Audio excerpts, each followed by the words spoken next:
आज परिवर्तन एकादशी असल्याने विठ्ठल मंदिरात भाविकांची मोठी गर्दी झाली आहे। सकाळपासून दर्शनासाठी आलेल्या भाविकांची रांग मंदिरापासून तब्बल 5 किलोमीटर पर्यंत लांब आहे। जवळपास 1 लाखापेक्षा जास्त भाविक पंढरीत दाखल झाले असल्याचा अंदाज असून मंदिर परिसर, प्रदक्षिणा मार्ग, चंद्रभागा वाळवंट भाविकांनी फुलून गेला आहे।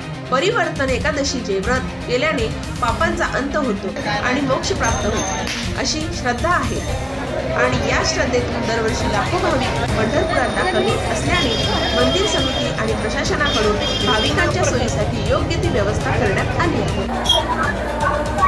आज 12 एकादशीमध्ये परिवर्तनीय एकादशी आहे। परिवर्तनीय एकादशीचं महत्त्व म्हणजे खरं तर आज 12 एकादशीचं एकाच एकादशीला लावलं जातं। खरं तर काल लक्ष्म्यांचा सण पूर्ण झालेला आहे, पार पाडलेला आहे। त्याचबरोबर गणपती उत्सव चालू आहे। अशा उत्सवाच्या परिस्थितीत सुद्धा पंढरपुरामध्ये लाखो भाविक विठ्ठलाच्या दर्शनासाठी एकादशी निमित्त दाखल झालेले आपण पाहू शकतो। प्रदक्षिणा रोड असेल, चंद्रभागा असेल किंवा विठ्ठल मंदिरातील विठ्ठल मंदिराच्या आजूबाजूचा परिसर असेल तर लाखो भाविकांची गर्दी झाली आहे। खरं तर विठ्ठलाच्या दर्शनासाठी नेहमी लागणारा 2 तासाचा कालावधी आता 8 तासावरती गेलेला आहे। साधारण 4 किलोमीटर दर्शनाची रांग ही लांब गेलेली आहे।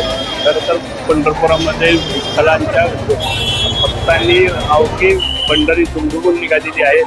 त्याचबरोबर ही वाढती गर्दी पाहता पंढरपुरातील अनेक गणेश मंडळांनी विठ्ठल भक्तांसाठी आलेल्या वारकऱ्यांसाठी खरं तर महाप्रसाद ठेवलेला आहे। फराळ एकादशीचं फराळाचं ठेवलेलं आहे। अशा परिस्थितीमध्ये प्रशासनावरती वाढता लोड पाहता पोलीस प्रशासन सध्याच्याला या गर्दीला नियंत्रण आणण्यासाठी पूर्णपणे सज्ज झालेले आहे। पंढरपुराच्या विठ्ठल मंदिराच्या परिसरातून जगदीश डांगे, न्यूज लाईन महाराष्ट्र।